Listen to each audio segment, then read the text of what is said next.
is it? What is it, Jeezy? Where your favorite rapper at? I don't see that. I'm in the streets. Look behind me. Yeah, hip hop. Look at my crib.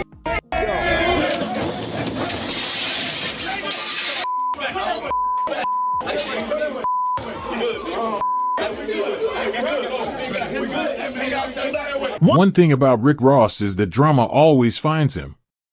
One line from one of his songs got him into trouble with a powerful gang. It also started a big fight with another rapper, Young Jeezy. What began as an argument in songs turned into a real-life fight that surprised the music world. It all started in 2010 with Ross's huge song, BMF, Blowing Money Fast. In the song, Ross name-dropped famous gang leaders. The problem was that Jeezy had a real, personal connection to one of those leaders, Big Meech. Meech had helped Jeezy early in his career. So, when Ross used the name, Jeezy and others saw it as disrespectful. They felt Ross was pretending to be part of a world he didn't belong to. Jeezy responded with his own songs. He didn't like that Ross was using the BMF name. Ross acted calm and said he didn't understand why Jeezy was upset. He said blowing money fast was just an idea, not a claim to a real story. But the bad feelings between them kept growing. The argument quickly turned into a real rap battle. Ross then released a song that made fun of Jeezy directly. The fight was now official. And then he did the BMF song over, and they was beefing off of that, remember? Yep. And then Jeezy did the BMF song. 2 years later, the tension turned into a physical fight. It happened backstage at the 2012 BET Hip Hop Awards. When Ross and Jeezy's groups saw each other, a fight broke out. It started with pushing and yelling and even moved to the parking lot. Security and police had to get involved. Rumors spread online that guns were involved, but police said no one was shot or arrested. After the fight, Jeezy downplayed the event. He said he wasn't going to fake a fight just to sell records.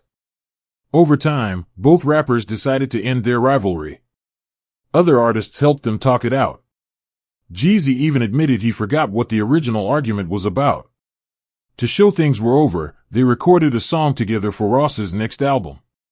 Though, he took a deep breath. When he stepped up, he had to face me, though, to get to Jeezy. And when he stepped up, I yanked his chains off. But there's an interesting end to the story. Jeezy's original problem with Ross was because of his loyalty to the BMF gang. Years later, Jeezy himself would have a falling out with that same group. Early in his career, Jeezy was a rapper trying to make it. Big Meech saw his talent and decided to help him. With the power of BMF behind him, Jeezy's career took off. Their hit record became the soundtrack for many people. Meech treated his friends like family, even taking Jeezy and hundreds of people on a famous trip to Cancun. BMF's power was felt everywhere in the music scene. They were known for their flashy parties and expensive taste. But their money came from illegal activities. Eventually, the police arrested Big Meech and his brother, and the BMF empire fell apart. So in my words, I just feel like a lot of these cats are actors, rappers, and I'm Jeezy, you know what I'm saying? And they can never be me.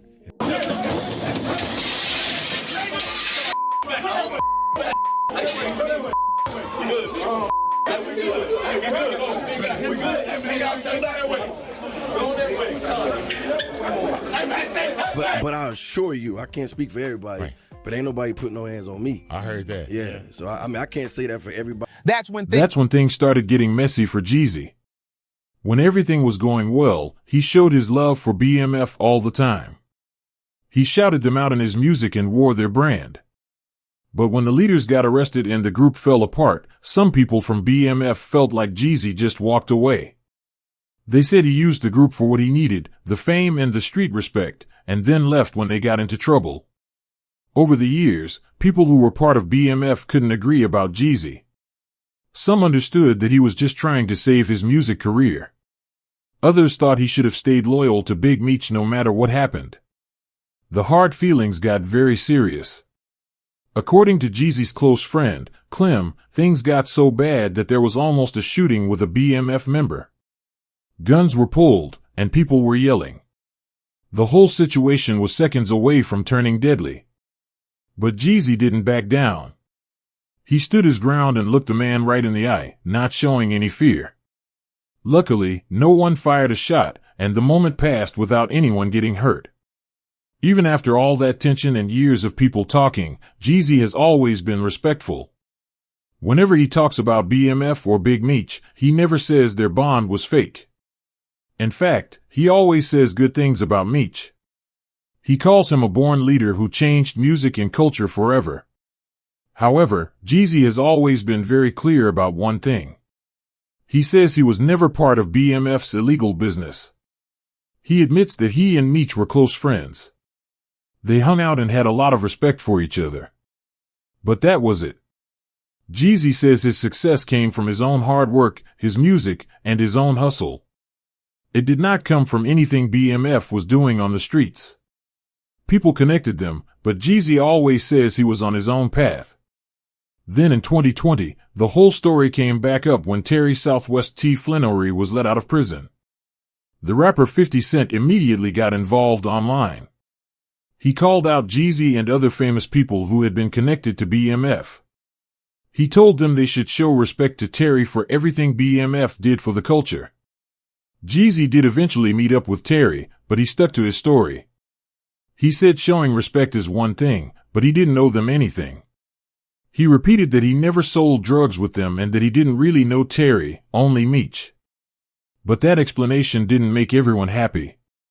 Some people still felt that Jeezy had turned his back on the same crew that helped make him famous. When the big BMF court case happened, Jeezy's name came up again. A former BMF member named Ralphie Sims said in court that he believed Jeezy had gotten kilos of drugs from the crew back in the day. This made all the old rumors start again. People wondered if Jeezy was more involved in their business than he ever admitted. But not everyone believed this new story. A real BMF insider named J-Bo came to Jeezy's defense. He said Jeezy was telling the truth. According to him, Jeezy was not selling drugs for BMF. He was just around them, soaking up their energy and using the connection to make his rap image stronger. J-Bo said Jeezy was BMF adjacent, meaning he was near them, but not BMF involved, meaning he wasn't part of their illegal work. Meanwhile, Rick Ross ended up becoming good friends with Big Meech after Meech was in prison. Their friendship grew stronger over time. But this also caused new drama. Ross's connection to Meech created a fresh wave of tension. This new problem involved Ross, Big Meech, and 50 Cent, pulling the story of BMF right back into the middle of hip-hop's biggest arguments. And just like that, the cycle of loyalty, fights, and legacy kept going. It proves that in the music world, old stories never really stay buried for long. What do you think? Was Jeezy really clean like he claims, or was there more to that story? Drop your thoughts below. Hit that like button, subscribe, share this video, and I'll see you on the next one.